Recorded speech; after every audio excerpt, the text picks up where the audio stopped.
어느 날 엄마는 우연히 오빠와 올케 언니가 거실에서 나누는 대화를 듣게 되었습니다. 민호 씨, 어머니도 나이가 드셨으니 우리가 빨리 정리해야 돼요. 혹시라도 어디다 숨겨두셨으면 어쩌려고요? 알아. 그런데 너무 서두르면 엄마가 의심할 거야. 엄마는 그 대화를 듣고 가슴이 철렁 내려앉으셨습니다. 오빠와 올케 언니는 엄마를 위하는 척했지만 속으로는 다른 계산을 하고 있는 것처럼 보였기 때문입니다. 가족을 믿고 싶은 마음과 이상한 낌새를 놓칠 수 없었던 의심 사이에서 괴로워하시던 엄마는 결국 작은 CCTV를 설치하기로 결심하셨습니다. 그 누구에게도 알리지 않고 말이죠. 며칠 후 엄마는 녹화된 영상을 확인하던 중 두 사람의 대화에 큰 충격을 받으셨습니다. 엄마가 아직도 땅 문서랑 통장 얘기는 입도 안 여시네. 통장 비밀번호도 알아내야 하는데. 그럼 뭐 어쩌겠어. 조금씩 설득해서 집도 팔게 하고 땅이랑 통장은 우리가 한꺼번에 정리해야지. 나중에 치매 핑계를 대면 우리가 대신 통장에서 돈을 뺄 수도 있을 거야. 방법은 찾아보면 되지. 엄마는 요양원에 모시면 되고. 엄마는 자신을 돌봐주리라 믿었던 가족이 이제는 자신을 재산의 수단으로 바라보고 있다는 사실에 큰 배신감을 느끼셨습니다. 여러분이라면 어떡하시겠습니까? 자식을 믿었던 엄마의 마음이 무너져 내린 그 순간을 딸로서 지켜보는 저 역시 가슴이 찢어질 듯 했습니다. 그러나 엄마는 그저 가만히 당하고 계시지 않았습니다. CCTV를 확인한 뒤에도 오빠와 올케 언니의 본심을 더 확실히 알아내기 위해 행동을 시작하셨죠. 심지어 치매에 걸린 척 연기를 하시면서까지요. 엄마의 이야기가 어떻게 전개되고 어떤 결말로 이어졌는지 끝까지 들어주시면 감사하겠습니다. 여러분이 공감하셨다면 구독과 좋아요, 알림 설정도 부탁드립니다. 여러분의 작은 응원이 저에게는 큰 힘이 됩니다. 그럼 지금부터 엄마와 저의 이야기를 시작해 볼게요. 안녕하세요. 제 이름은 김희정입니다. 저는 미국 실리콘밸리의 한 유망 IT 기업에서 임원으로 일하고 있습니다.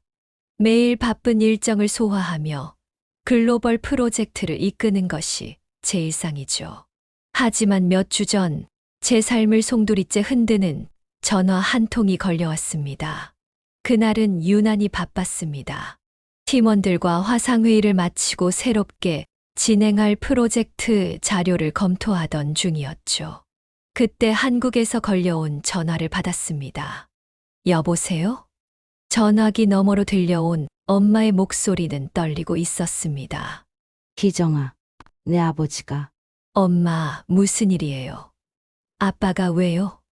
오늘 아침에 갑자기 돌아가셨어. 머리가 새하얘지는 기분이었습니다. 믿을 수가 없었어요.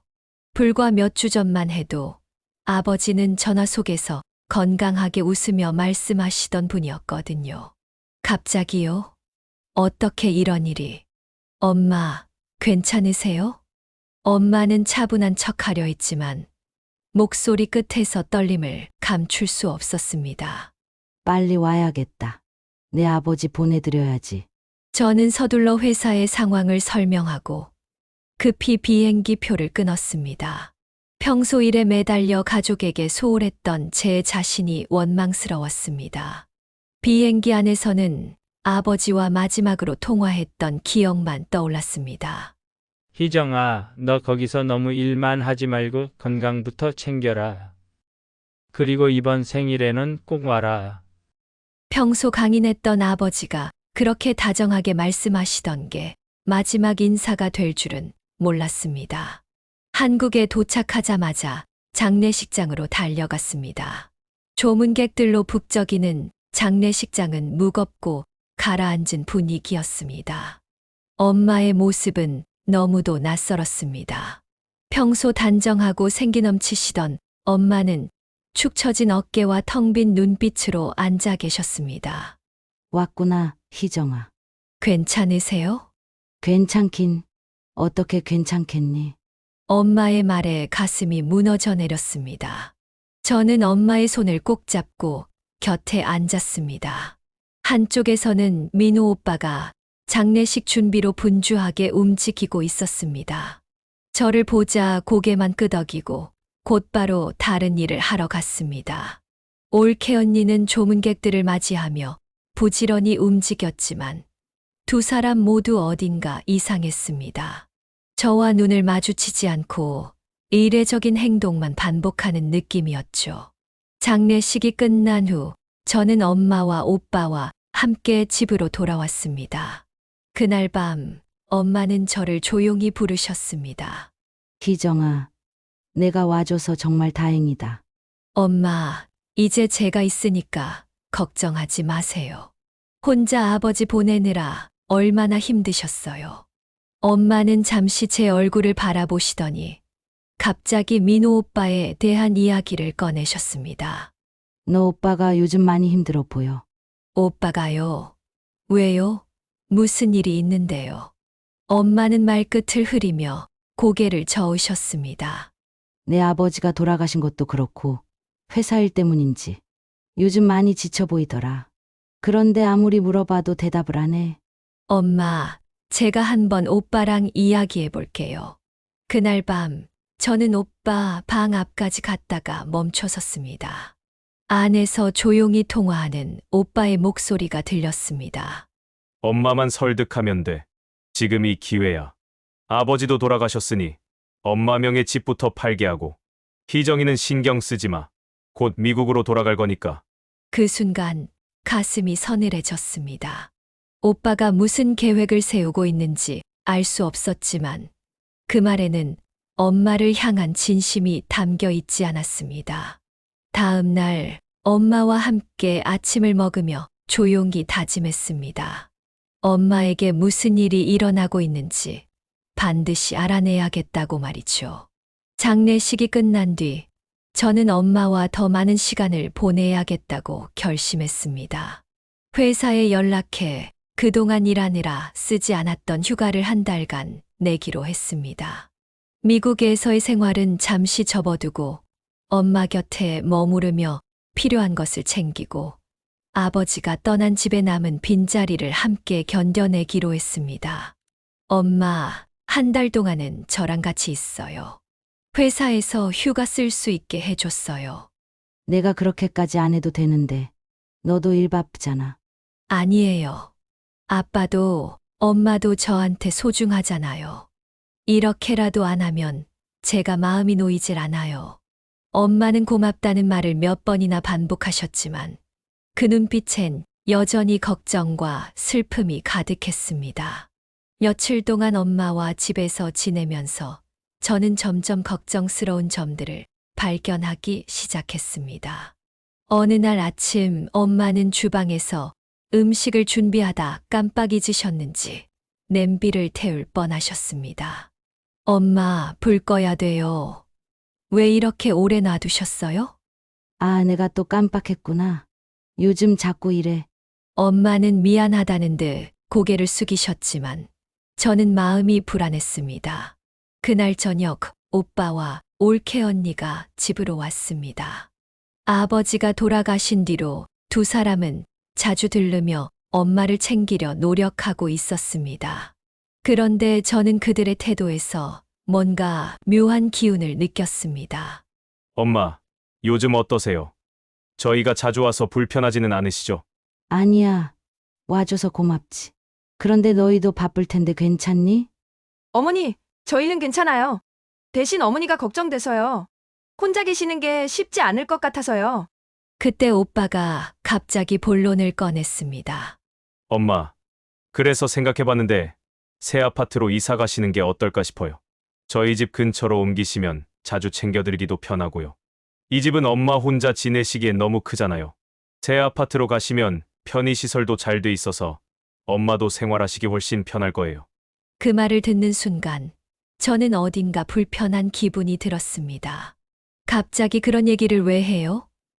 엄마는 아빠랑 오래 사셨던 이 집이 더 익숙하고 편하실 텐데요. 희정아, 넌 미국에 돌아가야 하잖아. 엄마를 여기 혼자 두고 우리가 뭘 어쩌겠어. 이 집도 오래됐고 혼자 관리하시기 힘들잖아. 그건 제가 도와드리면 돼요. 굳이 이사까지 시키면서 불편하게 할 필요 없잖아요. 아가씨, 저희도 어머니 걱정돼서 그러는 거예요. 가까이 계셔야 잘 돌볼 수 있으니까요. 올케 언니의 말은 마치 제가 반대하는 것이 엄마를 돌보지 않는 사람처럼 들렸습니다. 엄마는 어떻게 생각하세요? 엄마는 잠시 망설이시며 말씀하셨습니다. 나는 그냥 여기서 계속 살고 싶어. 그런데 요즘 자꾸 깜빡깜빡하고 너희가 걱정하는 것도 이해가 돼서 내가 고집 부리는 건가 싶기도 하고. 엄마는 미안한 표정을 지으셨지만 그 말 끝엔 아버지와의 추억이 깃든 이 집을 떠나고 싶지 않다는 마음이 고스란히 묻어 있었습니다. 그날 밤 오빠가 제게 조용히 말을 걸어왔습니다. 희정아, 이건 엄마를 위해서야.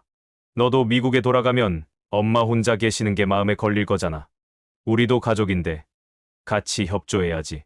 오빠, 난 솔직히 지금 이 얘기가 불편해요. 이렇게 급히 서두를 필요는 없는 것 같아요. 희정아, 너도 현실적으로 생각해봐.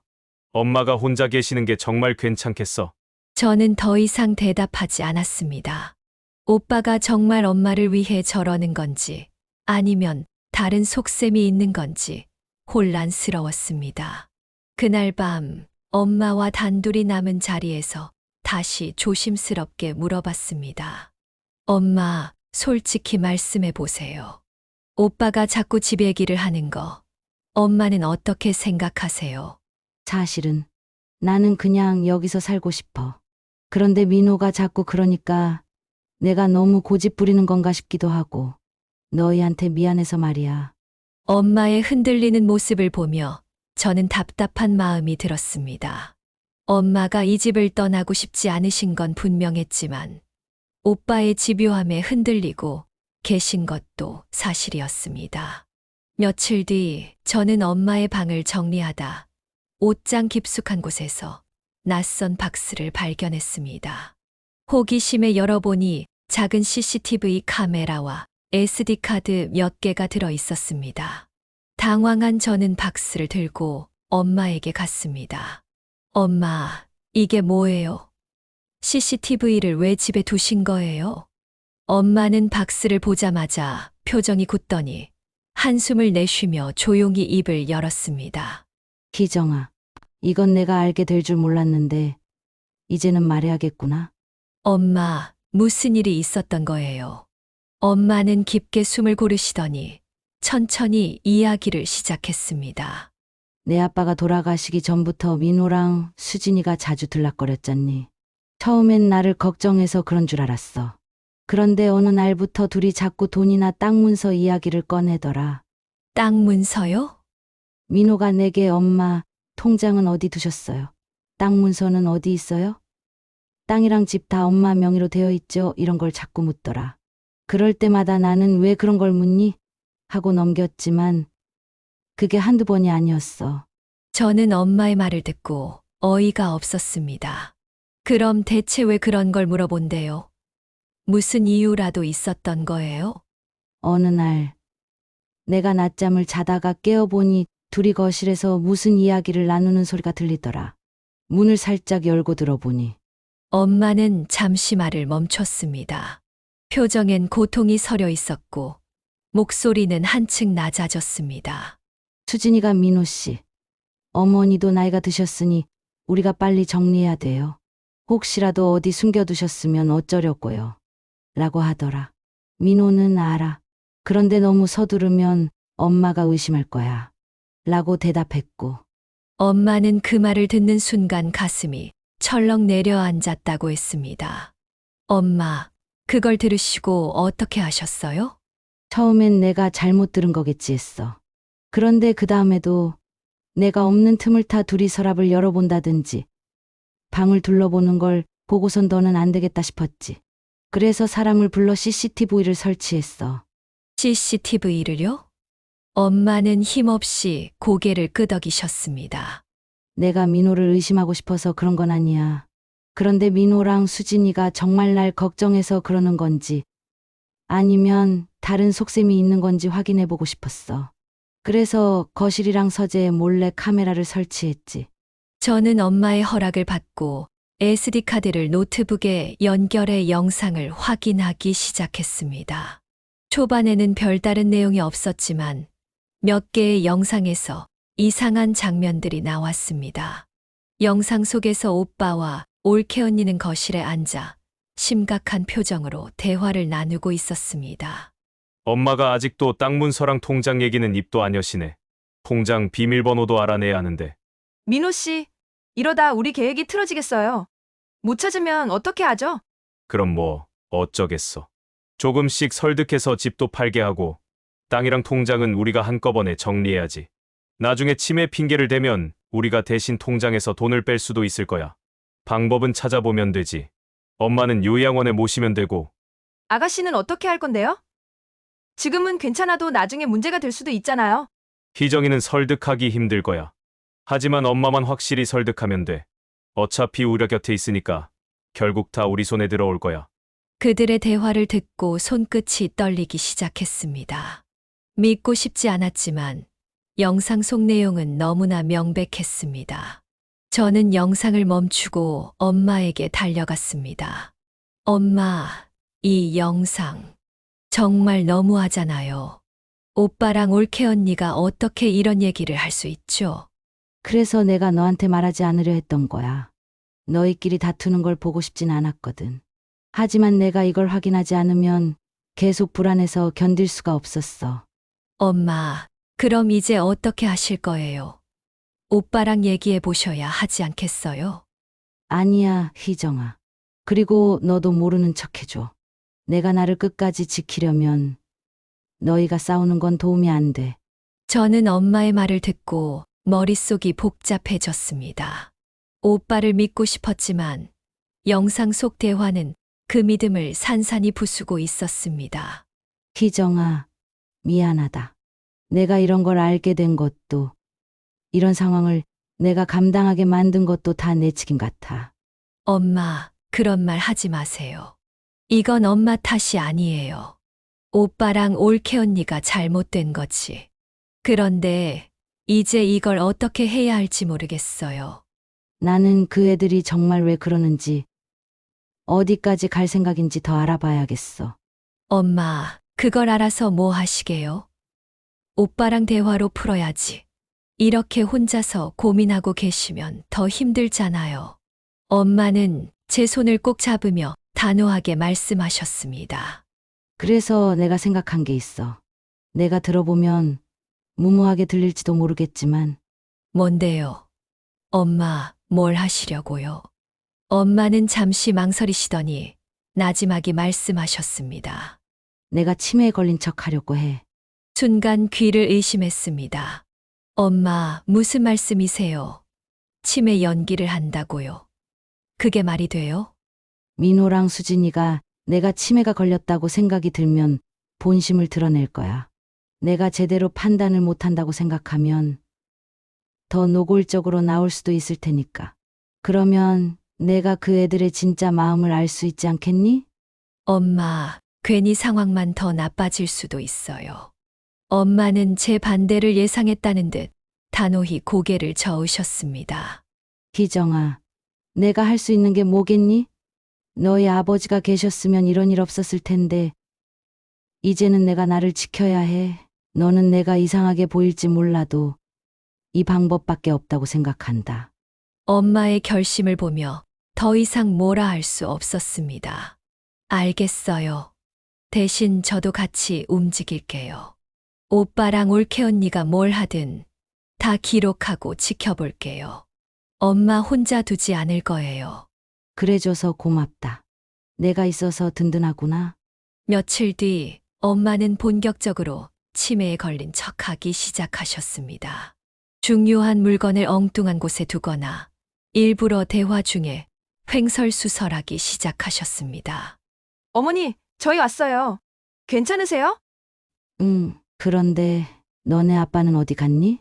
네? 어머니, 아버님은 돌아가셨잖아요. 엄마는 놀란 표정을 짓더니 일부러 멍한 눈으로 벽을 바라보셨습니다. 아, 그런가. 내가 요즘 자꾸 이런다. 어쩌지, 민호야. 엄마가 이상하지 않니? 엄마, 괜찮아요. 요즘 많이 피곤해서 그러시는 거겠죠. 저희가 신경 쓸게요.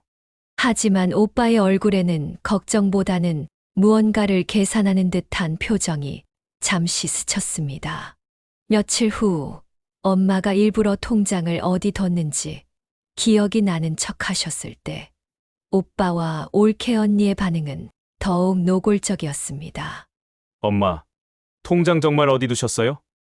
비밀번호는요? 그거 잃어버리시면 안 돼요. 땅 문서도 그렇고. 글쎄, 내가 어디다 뒀더라. 민호야, 내가 한번 찾아볼래? 어머니, 그렇게 중요한 건 저희한테 미리 말씀해 주셔야죠. 이러다 잃어버리시면 어쩌려고요? 오빠와 올케 언니는 엄마의 서랍장을 직접 열어보기 시작했습니다. 그날 밤 엄마와 대화를 나누며 저는 더 큰 결심을 하게 되었습니다. 엄마, 이제 우리가 직접 행동할 때인 것 같아요. 오빠가 어떤 선택을 하든 더는 두고 보지 않을 거예요. 그래, 희정아, 내 말이 맞아. 하지만 아직 조금만 더 지켜보자. 민호가 정말 그럴 생각인지, 아니면 어딘가에 내가 모르는 진심이 남아있는 건지 나도 알고 싶다. 저는 엄마의 말을 따라야겠다고 생각했습니다. 이 모든 상황의 끝에서 우리는 진실을 마주할 준비를 하고 있었습니다. 엄마의 치매 연기는 점점 더 진지해졌고 오빠와 올케 언니의 행동도 눈에 띄게 변하기 시작했습니다. 엄마가 물건을 잘못 두거나 횡설수설하실 때마다 두 사람은 걱정하는 척하며 집안을 더 적극적으로 뒤지기 시작했습니다. 어느 날 엄마가 쉬고 계실 때 저는 SD 카드에 저장된 CCTV 영상을 다시 확인해 보기로 했습니다. 화면 속에는 오빠와 올케 언니가 거실과 서재를 뒤지는 장면이 담겨 있었습니다. 민호 씨, 여기에 통장이 있을 줄 알았는데 없네요. 어머니가 어디다 숨겨놓으신 걸까요? 글쎄, 엄마가 워낙 치매 증세가 심해지니까 어디다 뒀는지도 잊어버렸겠지. 좀 더 찾아봐. 아, 정말 답답해요. 이렇게 시간 끌다가 어머니가 통장 비밀번호라도 잊어버리시면 어쩌려고요? 민호는 짜증 섞인 한숨을 쉬며 말했습니다. 그러니까 빨리 요양원에 보내야 한다니까. 그래야 우리가 재산 문제도 깔끔하게 정리할 수 있잖아. 그들의 대화를 들으며 제 손끝이 떨렸습니다. 그들이 엄마를 걱정하는 척하면서도 실제로는 재산을 노리고 있다는 게 명확했습니다. 영상 속에서 오빠는 더욱 노골적으로 본심을 드러내기 시작했습니다. 요양원으로 보내면 이 집도 팔고 정리할 수 있을 텐데. 문제는 희정이야. 미국에서 계속 살 사람이 뭘 이렇게 간섭하는지 모르겠어. 그러니까 아가씨가 눈치 못 채게 빨리 움직여야 해요. 어머니를 요양원에 보내는 건 우리가 혼자 계신 어머니를 위해서 그러는 거라고 설득하면 되잖아요. 그들은 거실 서랍장을 뒤지다 땅 문서를 꺼내 들었고 올케 언니가 속삭이는 소리까지 녹화되어 있었습니다. 이걸로 뭘 할 수 있는지 변호사한테 한번 알아봐야겠어요. 어머니 인감도장이 없어도 할 수 있는 게 있는지요? 민호는 고개를 끄덕이며 조용히 웃었습니다. 저는 화면을 멈추고 노트북을 덮었습니다. 머릿속에 온갖 생각이 뒤엉켰습니다. 그날 밤 저는 엄마에게 CCTV 영상을 보여드렸습니다. 엄마는 고개를 떨군 채 아무 말 없이 한참을 보시더니 무겁게 한숨을 내쉬었습니다. 그래, 내가 어렴풋이 느낀 게 맞았구나. 민호가 왜 이렇게 됐는지, 도대체 어디서부터 잘못된 걸까? 엄마, 지금 그런 걸 고민할 시간이 아니에요. 오빠랑 올케 언니가 이렇게까지 하려고 했던 거, 이제 확실해졌잖아요. 우리가 어떻게 대처할지 빨리 생각해야 해요. 엄마는 천천히 고개를 들더니 제게 말했습니다. 희정아, 너는 냉정하게 생각해. 민호가 그래도 내 오빠고 내가 낳은 아들이야. 아직 한 번은 기회를 줘야 하지 않겠니? 엄마, 이건 단순히 기회나 용서로 해결될 문제가 아니에요. 오빠는 지금 엄마를 요양원에 보내려고 계획까지 세우고 있어요. 엄마가 지금 어떻게 해야 되는지 잘 아시잖아요. 엄마는 말없이 고개를 끄덕이셨지만 여전히 무겁게 침묵을 지키셨습니다. 며칠 후 오빠와 올케 언니가 다시 집을 찾았습니다. 엄마는 치매 연기를 이어가며 두 사람의 본심을 더 끌어내려고 했습니다. 민호야, 내가 요즘 많이 고생하는 것 같구나. 엄마가 기억이 가물가물해서 너희가 얼마나 힘들지 내가 다 안다. 엄마, 괜찮아요. 저희는 엄마가 편하시면 그걸로 충분해요. 그런데 요즘 엄마 상태가 점점 안 좋아지시는 것 같아서 걱정이에요. 맞아요, 어머니. 민호 씨도 어머니 걱정에 잠도 제대로 못 자고 있어요. 그래서 저희가 요양원 같은 곳을 알아보고 있어요. 어머니가 편하게 지내실 수 있도록요. 엄마는 일부러 흐릿한 표정을 지으며 대답하셨습니다. 그래, 그게 너희가 편하면 그러는 것도 괜찮겠지. 오빠는 그 말에 안도한 듯 고개를 끄덕이며 올케 언니를 쳐다보았습니다. 엄마도 그렇게 말씀하시니 잘 됐네. 우리가 준비 다 해놓을게요.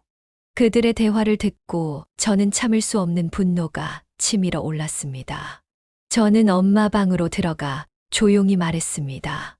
엄마, 이제 그만하시죠. 오빠랑 올케 언니가 하는 짓을 더 이상 두고 볼 수 없어요. 조금만 더 기다려라. 민호가 정말로 끝까지 이렇게 나오면 그땐 너랑 내가 제대로 나서야 한다.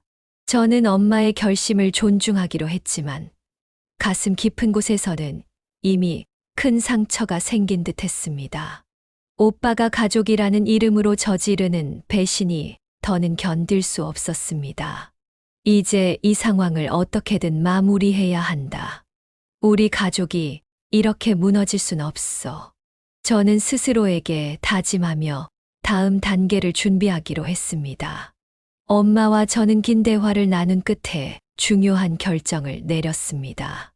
더 이상 오빠와 올케 언니의 행동을 방관하는 것은 엄마에게도 저에게도 무리였습니다. 저는 오빠와 올케 언니를 저녁 식사 자리에 불러 그들의 본심을 확인할 마지막 기회를 갖기로 했습니다.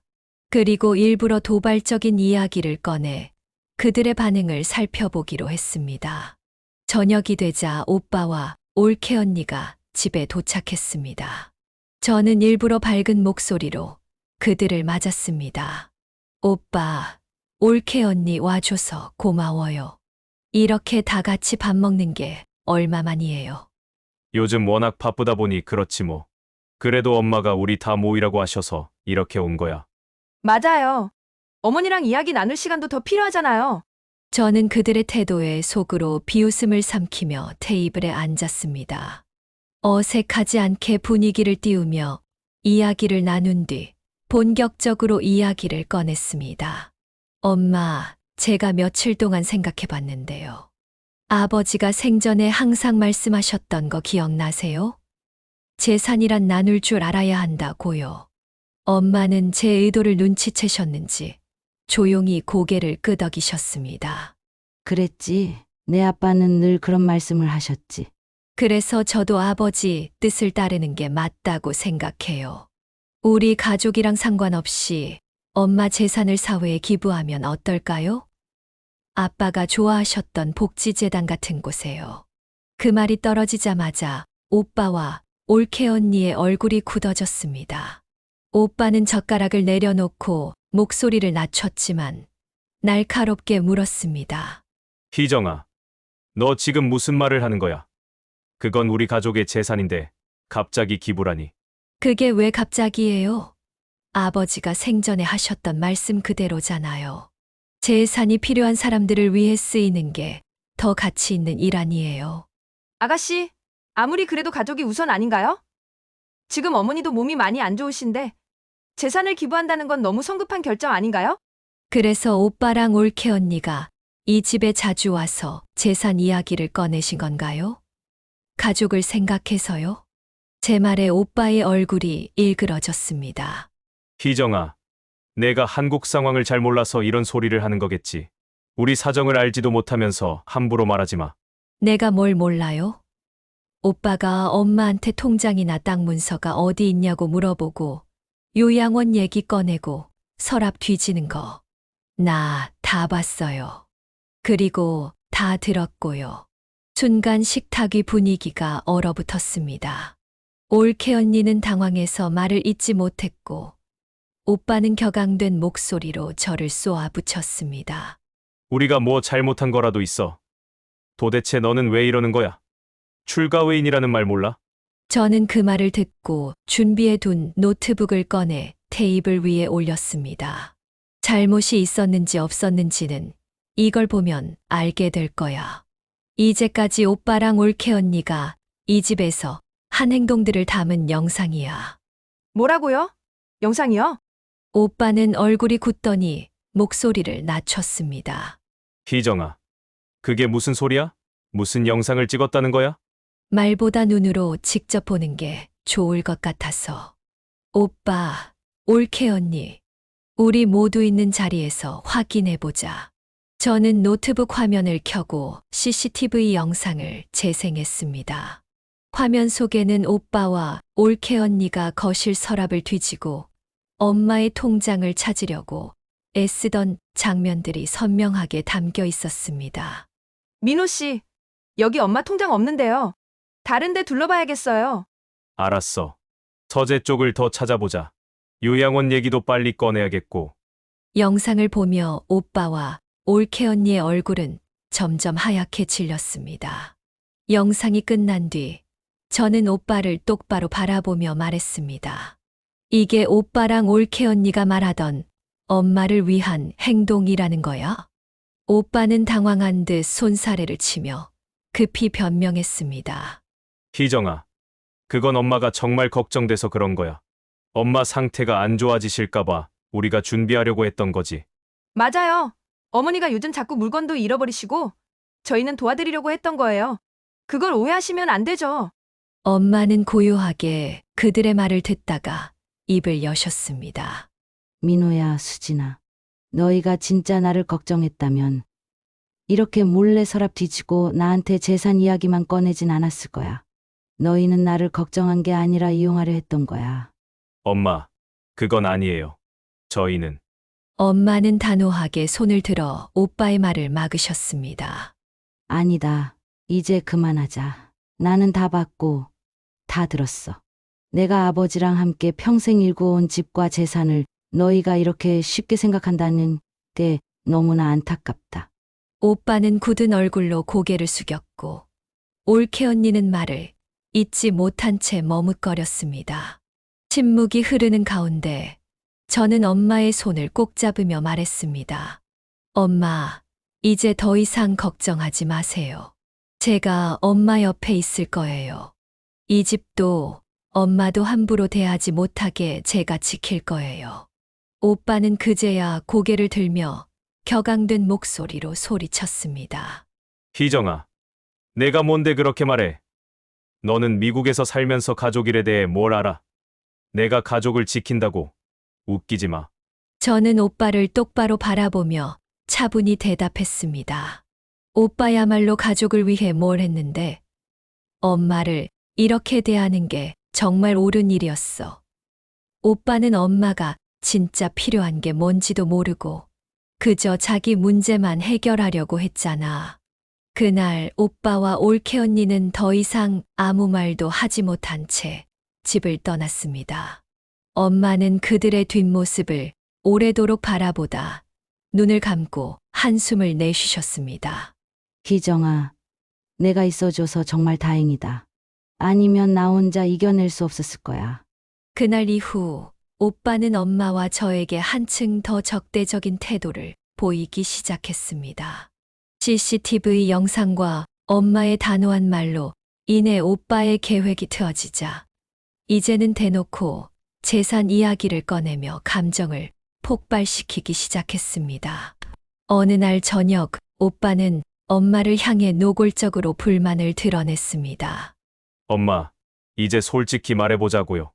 내가 잘못했다고 쳐요. 그런데 엄마 재산 평생 다 쓰실 것도 아니잖아요.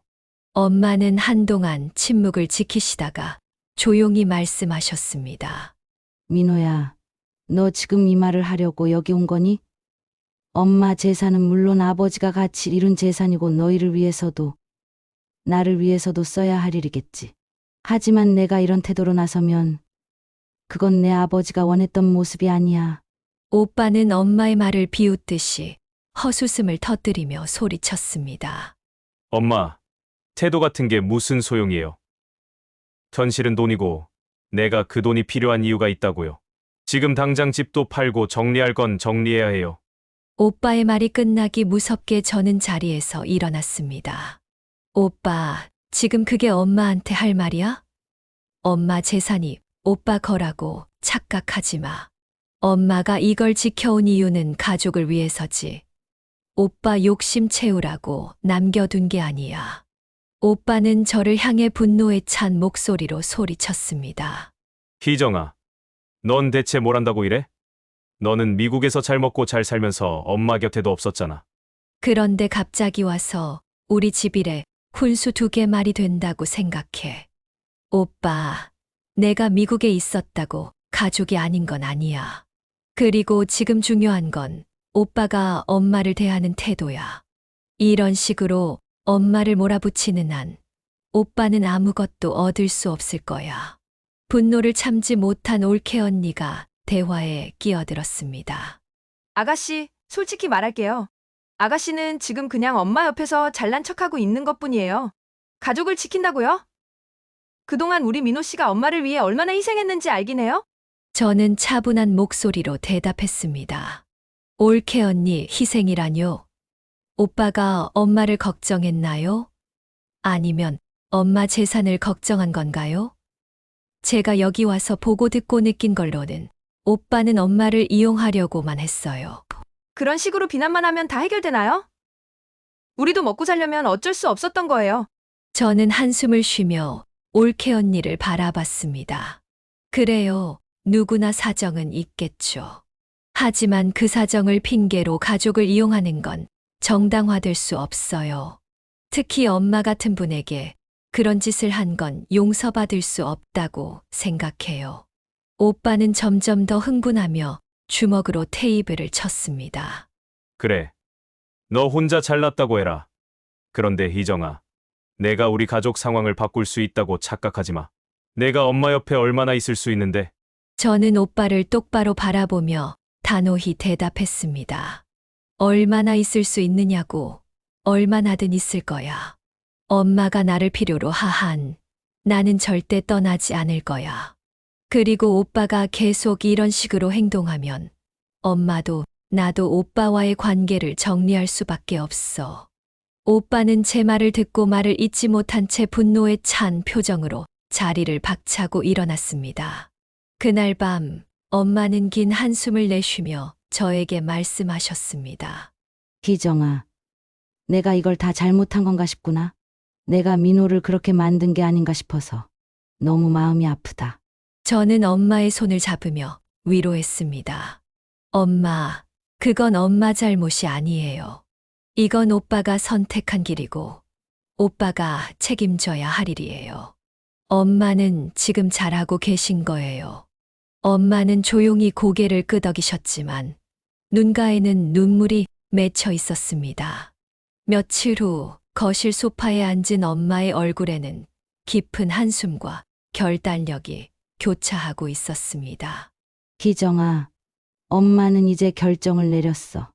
이 상태로는 우리 가족이 회복되기 어렵다는 생각이 들었어. 엄마, 어떤 결정을 하셨는데요?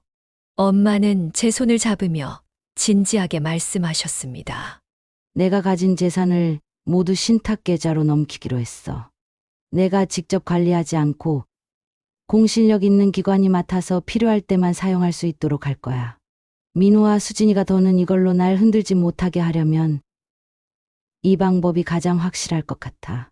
엄마의 말을 듣고 잠시 놀랐지만 저는 이내 고개를 끄덕였습니다. 신탁이요. 그럼 엄마가 쓰실 돈이나 집은 어떻게 하시려고요? 엄마는 담담히 대답하셨습니다. 내가 필요한 만큼만 쓸 수 있도록 조건을 걸었어. 내가 세상을 떠난 뒤에도 재산은 민호와 너에게 일부만 돌아가도록 설정하고 나머지는 공익적인 목적으로 쓰이도록 할 거야. 엄마, 쉽지 않은 결심이셨겠어요. 쉽지 않았지. 하지만 이걸로 가족 간의 갈등을 더는 키우고 싶지 않아. 내가 이렇게 정리하면 민호도 자신을 돌아보는 기회를 갖게 되질까 싶어. 며칠 뒤 엄마는 신탁 설정을 위해 변호사와 금융기관 전문가를 만나셨습니다. 저는 엄마 곁에서 모든 과정을 지켜보며 엄마의 결단을 다시 한번 느꼈습니다. 이 신탁은 어머니께서 생전에 필요한 금액만 인출 가능하도록 설계됩니다. 돌아가신 이후에는 어머니께서 정하신 비율에 따라 아드님 민호 씨와 따님 희정 씨에게 일부가 분배되고 나머지는 공익단체에 기부됩니다. 엄마는 마지막 서류에 서명하며 단호히 말씀하셨습니다. 이게 내 마지막 결정이야. 이제 내 재산으로 더 이상 가족이 다투는 일이 없었으면 좋겠어. 저는 엄마의 손을 꼭 잡으며 위로했습니다. 며칠 뒤 엄마는 오빠와 올케 언니를 집으로 부르셨습니다. 오빠는 가족회의 소집 소식을 듣고 초조한 표정으로 자리에 앉았습니다. 민호야, 수진아. 너희를 부른 건 내 결정을 알리기 위해서야. 내 재산은 이제 신탁 계좌로 모두 넘겨졌다. 내가 생전에 필요한 만큼만 쓸 거고 나머지는 내가 정한 조건에 따라 분배될 거야. 오빠는 순간 당황한 표정으로 자리에서 일어나며 소리쳤습니다. 엄마, 그게 무슨 말이에요? 이제 우리 손에 들어올 게 아무것도 없다는 거예요? 내가 이 결정을 한 건 너희를 벌주기 위해서가 아니야. 내 재산 때문에 너희가 서로를 해치는 모습을 더는 보고 싶지 않아서야. 올케 언니는 억울하다는 듯 항의했습니다. 어머니, 저희가 잘못했어요. 저희를 위해 다시 한번 생각해 주실 순 없나요? 하지만 엄마는 단호하셨습니다. 너희는 나를 걱정한 게 아니라 내가 가진 것을 원했어. 진심으로 나를 생각하는 마음이 아니라면 더는 내 재산에 대해 논할 자격이 없다. 오빠는 엄마를 설득하려 했지만 엄마의 결심은 굳건했습니다. 오빠, 엄마가 내리신 결정이야. 더 이상 엄마를 흔들지 마.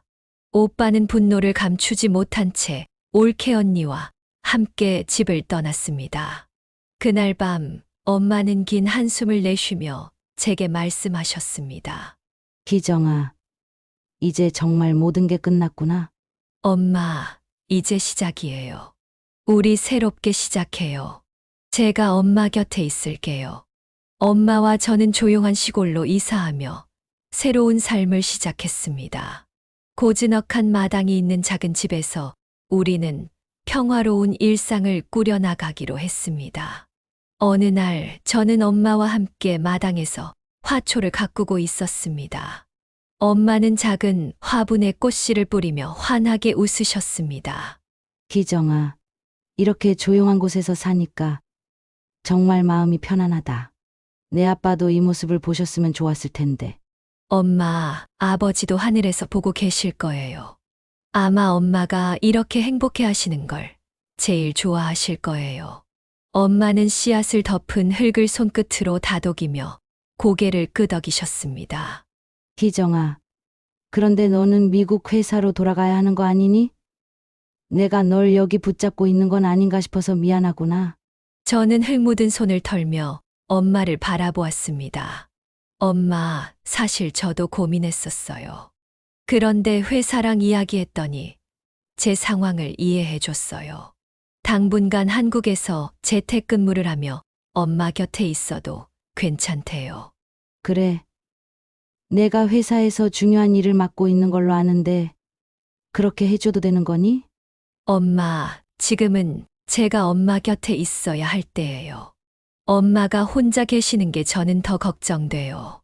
엄마는 잠시 멍하니 저를 바라보시더니 이내 미소 지으며 말씀하셨습니다. 그렇구나. 내가 이렇게 곁에 있어주니 내가 얼마나 안심이 되는지 모른다. 정말 고맙다, 희정아. 오빠와 올케 언니는 끝내 연락을 끊었습니다. 엄마도 저도 더는 그들을 붙잡지 않았습니다. 그동안 상처받았던 엄마의 마음이 이제는 조금씩 아물어가는 것 같았습니다. 시골의 고요한 밤, 저는 마당에 나와 별을 보며 생각했습니다. 엄마가 평화롭게 남은 삶을 보내실 수 있도록 앞으로도 내가 엄마를 지키고 함께 해야지. 엄마와 저는 그렇게 새로운 삶의 첫걸음을 함께 내딛었습니다. 가족이라는 이름 아래에서 우리는 서로에게 가장 큰 상처를 줄 수도, 가장 큰 위로가 될 수도 있습니다. 진정한 가족이란 재산이나 혈연이 아니라 서로를 존중하고 지키려는 마음에서 비롯됩니다. 이 이야기를 통해 소중한 이들과의 관계를 돌아보고 진심 어린 연결을 만들어갈 수 있기를 바랍니다.